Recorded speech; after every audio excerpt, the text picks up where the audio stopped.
Le Cid de Corneille. À Madame de Cambalet. Madame, ce portrait vivant que je vous offre représente un héros assez reconnaissable au laurier dont il est couvert. Sa vie a été une suite continuelle de victoires. Son corps porté dans son armée a gagné des batailles après sa mort et son nom, au bout de 600 ans, vient encore de triompher en France. Il y a trouvé une réception trop favorable pour se repentir d'être sorti de son pays et d'avoir appris à parler une autre langue que la sienne. Ce succès a passé mes plus ambitieuses espérances. Il m'a surpris d'abord, mais il a cessé de m'étonner. Depuis que j'ai vu la satisfaction que vous avez témoignée quand il a paru devant vous. Alors j'ai osé me promettre de lui tout ce qui en est arrivé. Et j'ai cru qu'après les éloges dont vous l'avez honoré, cet applaudissement universel ne lui pouvait manquer. Et véritablement, madame, on ne peut douter avec raison de ce que vaut une chose qui a le bonheur de vous plaire. Le jugement que vous en faites est la marque assurée de son prix. Et comme vous donnez toujours libéralement aux véritables beautés l'estime qu'elles méritent, les fausses n'ont jamais le pouvoir de vous éblouir. Mais votre générosité ne s'arrête pas à des louanges stériles pour les ouvrages qui vous agréent. Elle prend plaisir à s'étendre utilement sur ceux qui les produisent et ne dédaigne point d'employer en leur faveur ce grand crédit que votre qualité et vos vertus vous ont acquis. J'en ai ressenti des effets qui me sont trop avantageux pour m'en taire. Et je ne vous dois pas moins de remerciements pour moi que pour le Cid. C'est une reconnaissance qui m'est glorieuse, puisqu'il m'est impossible de publier que je vous ai de grandes obligations, sans publier en même temps que vous m'avez assez estimé pour vouloir que je vous en use. Aussi, madame, si je souhaite quelque durée pour ces heureux efforts de ma plume, ce n'est point pour apprendre mon nom à la postérité, mais seulement pour laisser des marques éternelles de ce que je vous dois, et faire lire à tous ceux qui naîtront dans les autres siècles la protestation que je fais d'être toute ma vie. Madame, votre très humble et très obéissant et très obligé serviteur, Corneille.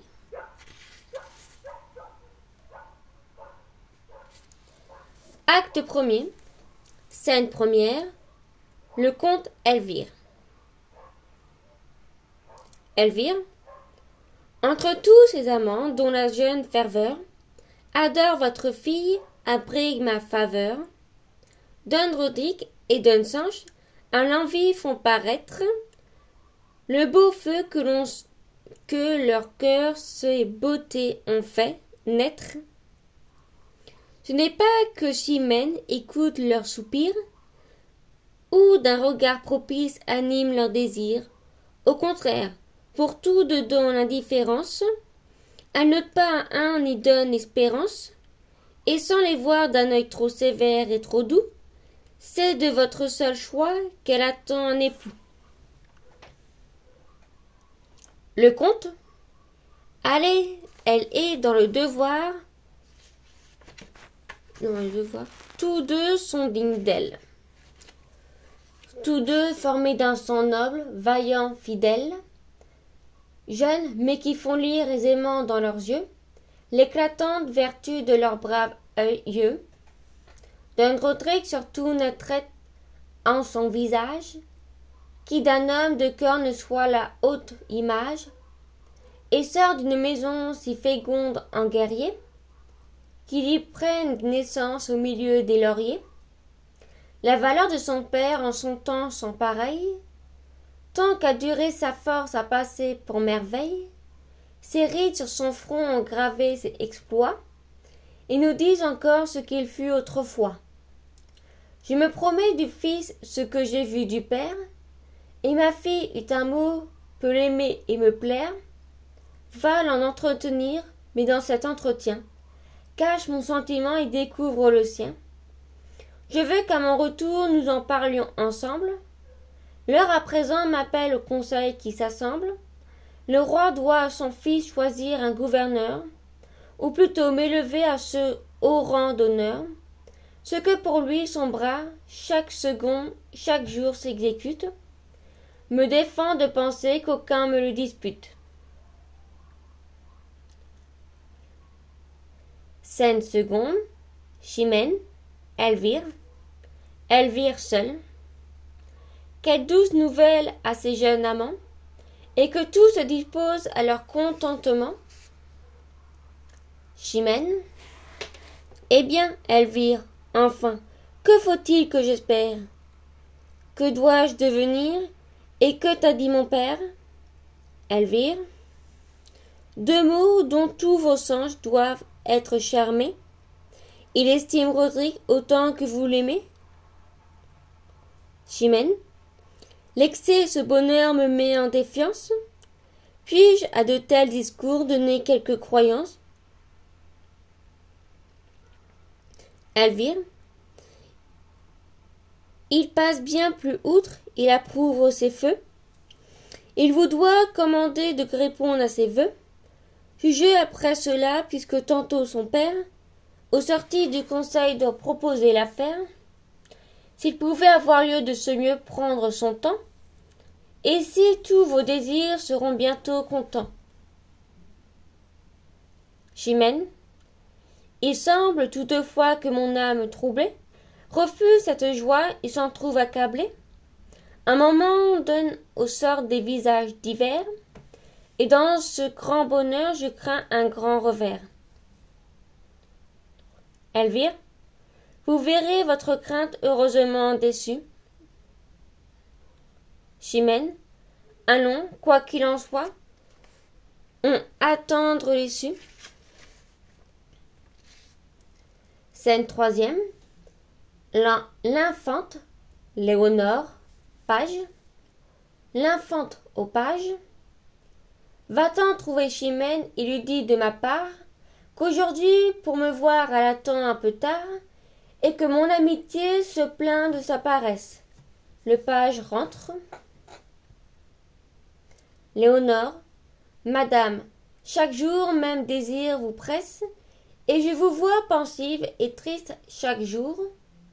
L'informer avec soin comme va son amour. L'infante.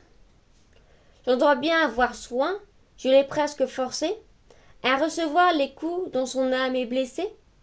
Elle aime don Roderick, et le tient dans ma main, et par moi don Roderick a vaincu son dédain. Ainsi de ses amants, ayant formé les chaînes, je dois prendre intérêt à la fin de leur peine. Léonore. Madame, toutefois, parmi leurs bons succès, on vous voit un chagrin qui va jusqu'à l'excès, cet amour qui tous deux les comble d'allégresse. Faut-il de ce grand cœur la profonde tristesse, et ce grand intérêt que vous prenez pour eux, vous rendent-ils malheureuse alors qu'ils sont heureux? Mais je vais trop avant et deviens indiscrète. L'infante. Ma tristesse redouble à la tenir secrète. Écoute, écoute enfin comme j'ai combattu, et plaignant ma faiblesse admire ma vertu. L'amour est un tyran qui n'épargne personne. Ce jeune chevalier, cet amant que je donne, je l'aime. Léonore. Vous l'aimez? L'infante. Mets la main sur mon cœur, et vois comme il se trouble au nom de son vainqueur, comme il le reconnaît. Léonore. Pardonnez-moi, madame, si je sors du respect pour blâmer cette flamme. Choisir pour votre amant un simple chevalier, une grande princesse à ce point s'oublier, et que dira le roi, que dira la Castille? Vous souvenez-vous bien de qui vous êtes fille? L'infante. Oui, oui, je m'en souviens, et j'épandrais mon sang, plutôt que de rien faire indigne de mon rang. Je te répondrais bien que dans les belles âmes, le seul mérite a droit de produire des flammes. Et si ma passion cherchait à s'excuser, 1000 exemples fameux pourraient l'autoriser. Mais je n'en veux point suivre à ma gloire, sans gage. Si j'ai beaucoup d'amour, j'ai beaucoup plus de courage. Un noble orgueilleux m'apprend qu'étant fille de roi, tout autre qu'un monarque est indigne de moi. Quand je vis que mon cœur ne se pouvait défendre, moi-même je donnais ce que je n'osais prendre. Je mis au lieu de moi Chimène et ses liens, et j'allumai leur feu pour éteindre les miens. Ne t'étonne donc plus si mon âme gênée, avec impatience attend l'heure émenée. Tu vois que mon repos en dépend aujourd'hui. Si l'amour vit d'espoir, il meurt avec lui. C'est un feu qui s'étend, faute de nourriture, et malgré la rigueur de ma triste aventure, si Chimène n'a jamais Rodrigue pour mari, mon espérance est morte et mon esprit guéri. Je souffre cependant un tourment incroyable. Jusqu'à cet hymne, Rodrigue m'est aimable. Je travaille à le perdre et le perdre à regret. Et de là prend son cours mon déplaisir secret. Je suis au désespoir que l'amour me contraigne à pousser des soupirs pour ce que je dédaigne. Je sens de partie mon esprit divisé. Si mon courage est en haut, mon cœur est embrasé. Cet hymne m'est fatal, je le crains et souhaite. Je ne m'en promets rien qu'une joie imparfaite. Ma gloire et mon amour en tous deux tant d'appât, que je meure s'il s'achève, ne s'achève pas. Léonore. Madame, après cela je n'ai rien à vous dire, sinon que de vos mots avec vous je soupire. Je vous blâmais tantôt, je vous plains à présent. Mais puisque dans un mal si doux et si cuisant, votre vertu combat son charme et sa force, on repousse l'assaut et rejette les morses, elle rendra le calme à vos esprits flottants. Espérez donc tout d'elle et du secours du temps. Espérez tout du ciel, il a trop de justice pour s'offrir la vertu si longtemps en supplice. L'infante. Ma plus douce espérance est de perdre l'esprit. La page. Par vos commandements, Chimène vient vous voir. L'infante. Allez l'entretenir à cette galerie. Léonore. Voulez-vous demeurer dedans la rêverie? L'infante. Non, je veux seulement, malgré mon déplaisir, remettre mon visage un peu plus à loisir. Je vous suis, juste ciel, d'où j'attends mon remède. Mais enfin quelque borne au mal qui me possède. Assure mon repos, assure mon bonheur, mon honneur. Dans le bonheur d'autrui je cherche mon honneur, mon bonheur. Cette hyménée, à trois également importe, rend son effet plus prompt ou mon âme plus forte. D'un lien conjugal joindre ces deux amants, c'est briser tous mes fiers et finir mes tourments. Mais je tarde un peu trop, allons trouver Chimène, et par son entretien soulager notre peine. Scène 4e. Le comte, Don Diego.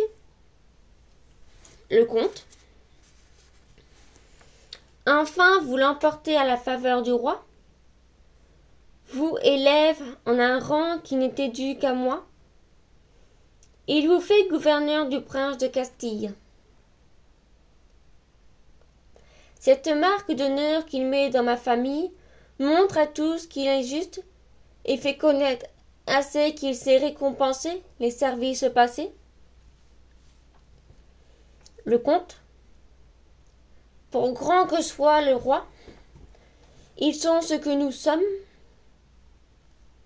Ils peuvent se tromper comme les autres hommes, et ce choix sert de preuve à tous les courtisans qui savent mal payer les services pressants.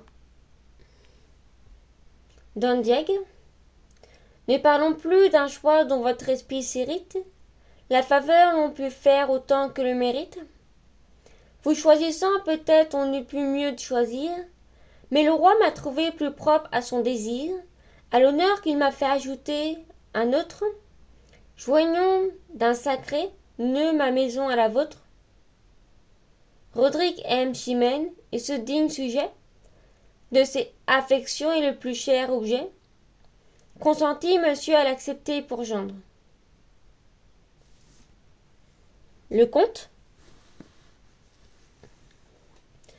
et de plus haut parti, Rodrigue doit prétendre. Le nouvel éclat de votre dignité lui doit bien mettre au cœur une autre vanité. Exercez-la, monsieur, et gouvernez le prince. Montrez-lui comme il faut régir une province. Faire trembler partout les peuples sous la loi. Remplir les bons d'amour et les méchants d'effroi. Joignez ces vertus celles d'un capitaine. Montrez-lui comme il faut s'endurcir à la peine. Dans le métier de Mars se rendre sans égal. Passer les jours entiers et les nuits à cheval. Reposer tout armé, forcer une muraille. Ne devoir qu'à soi le gain d'une bataille. Introduisez-le d'ensemble et vous ressouvenez qu'il faut faire à ses yeux ce que vous enseignez.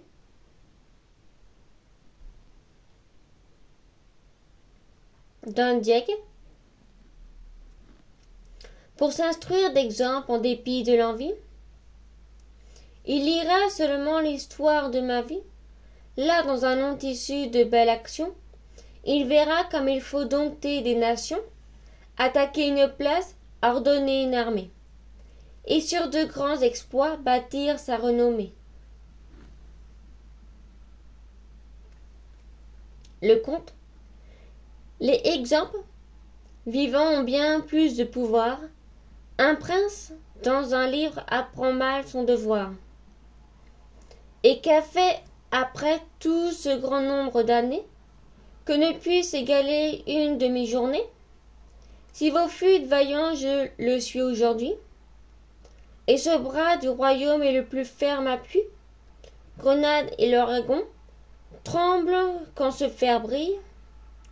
Mon nom sert de rempart à toute la Castille.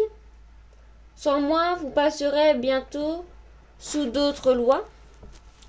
Et si vous ne m'aviez pas, vous l'auriez plus de rois. Chaque jour, chaque instant entasse pour ma gloire. Laurier dessus, laurier, victoire sur victoire. Le prince, pour rester de générosité, gagnerait des combats marchant à mon côté, loin des froides leçons qu'à mon bras on préfère. Il apprendrait à vaincre en me regardant faire. Don Diego, vous me parlez en vain de ce que je connois. Je vous ai vu combattre et commander sous moi. Quand l'âge dans mes nerfs a fait couler sa glace, votre rare valeur a bien rempli ma place. Enfin, pour épargner des discours superflus, vous êtes aujourd'hui ce qu'autrefois je fus. Vous voyez toutefois qu'en cette concurrence, un monarque entre nous met de la différence. Le comte, ce que je méritais, vous l'avez emporté. Don Diego, qu'il a gagné sur vous, l'avait mieux mérité. Le comte, qui peut mieux l'exercer, en est bien le plus digne. Don Diego, en être refusé n'en est pas un bon signe. Le comte, vous l'avez eu par brigue, étant vieux courtisan.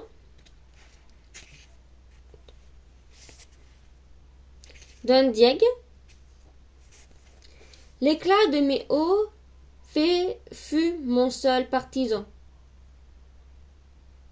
Le comte, parlons-en mieux, le roi fait honneur à votre âge. D'un diègue, le roi, quand il en fait, le mesure au courage. Le comte, et par là cet honneur n'était dû qu'à mon bras. D'un diègue, qui n'a pu l'obtenir ni le méritait. Le comte ne le méritait pas, moi. D'un diègue, vous. Le comte, ton impudence, téméraire vieillard, aura sa récompense. Il lui donne un soufflet. D'un diègue, achève et prend ma vie après un tel affront. Le premier dont ma race et veut rougir son front. Ils mettent l'épée à la main. Le comte, et que penses-tu faire avec tant de faiblesse? D'un diègue, ô Dieu, ma force usée à ce besoin me laisse. Le comte, ton épée est à moi, mais tu serais trop vain si ce honteux trophée avait chargé ma main. Adieu fait lire au prince en dépit de l'envie, pour son instruction l'histoire de la vie. D'un insolent discours ce juste châtiment ne lui servira pas d'un petit ornement. D'un diègue, épargnes-tu mon sang? Le comte, mon âme est satisfaite, et mes yeux et ma main reprochent ta défaite. D'un diègue, tu dédaignes ma vie. Le comte, en arrêter le cours, ne serait que hâter la Pâque de 3 jours. Acte 1, scène 5. D'un diègue seul. Ô rage, ô désespoir, ô vieillesse ennemie, n'ai-je donc tant vécu que pour cette infamie? Et ne suis-je blanchi dans les travaux guerriers que pour voir en un jour flétri tant de lauriers?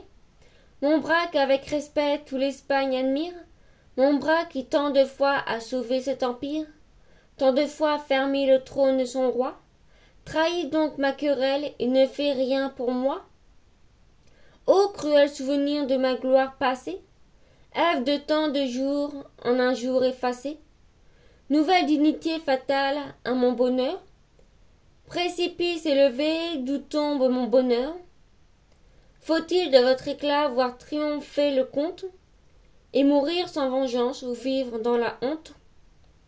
Comte, sois de mon prince à présent gouverneur, ce haut rang n'admet point aux hommes son honneur. Étant jaloux orgueilleux par cet affront insigne, malgré le choix du roi, on a su rendre indigne. Et toi de mes exploits glorieux instrument, mais d'un corps tout de glace inutile ornement. Faire jadis tant à craindre, et qui dans cette offense m'a servi de parade, et non pas de défense. Va, quitte désormais le dernier des humains, passe pour me venger en de meilleures mains. Si Rodrigue est mon fils, il faut que l'amour cède, et qu'une ardeur plus haute et ses flammes succèdent. Mon honneur est le sien, et le mortel affront qui tombe sur mon chef rejaillit sur son front. Acte 1, scène 6e. D'un diègue, d'un Rodrigue. D'un diègue, Rodrigue, as-tu du cœur? D'un Rodrigue, tout autre que mon père l'approuvera sur l'heure. D'un diègue, agréable colère, digne ressentiment à ma douleur bien doux. Je reconnais mon sang à ce noble courroux. Ma jeunesse revit en cette ardeur si prompte. Viens mon fils, viens mon sang, viens réparer ma honte, viens me venger. D'un Rodrigue, de quoi? Don Diego, d'un affront si cruel qu'à l'honneur de tous deux, il porte d'un coup mortel. D'un soufflet l'insolent, on eût perdu la vie. Mais mon âge a tremblé ma généreuse envie, et ce fer que mon bras ne peut plus soutenir, je le remets en tien pour venger et punir. Va contre un arrogant éprouver ton courage. Je n'ai que dans le sang qu'on lave un tel outrage. Meurs ou tue. Au surplus, pour ne te point flatter, je te donne à combattre un homme à redouter. Je l'ai vu tout sanglant au milieu des batailles se faire un beau rempart de 1000 funérailles. Don Roderick. Son nom, c'est perdre temps à propos superflu. Don Diego. Donc, pour te dire encore quelque chose de plus que brave soldat, plus que grand capitaine, c'est... Don Roderick. De grâce, achevez. Don Diego, le père de Chimène. Don Roderick, le... Don Diego, ne réplique point, je connais ton amour. Mais qui peut vivre infâme et indigne du jour? Plus l'offenseur est cher, et plus grand est l'offense. Enfin, tu sais l'affront, et tu tiens la vengeance. Je te dis plus rien, venge-moi, venge-toi. Montre-toi digne fils d'un tel père que moi, accablé des malheurs et le destin me range. Je m'en vais les pleurer, va, cours, vole et nous venge. Acte 1, scène 7, Don Roderick seul. Percé jusqu'au fond du cœur, d'une atteinte imprévue, aussi bien que mortelle, misérable vengeur d'une juste querelle, et malheureux objet d'une injuste rigueur. Je demeure immobile, et mon âme abattue cède aux coups qui me tuent, si près de voir mon feu récompensé. Ô Dieu, étrange peine, en cet affront mon père est l'offensé, et l'offenseur le père de Chimène. Que je sens de rudes combats, contre mon propre honneur, mon amour s'intéresse. Il faut venger un père et perdre une maîtresse. L'un échauffe mon cœur, l'autre tient mon bras, réduit au triste choix et de trahir ma flamme, ou de vivre en infâme. Des deux côtés mon mal est infini. Ô Dieu, l'étrange peine. Faut-il laisser un affront impuni?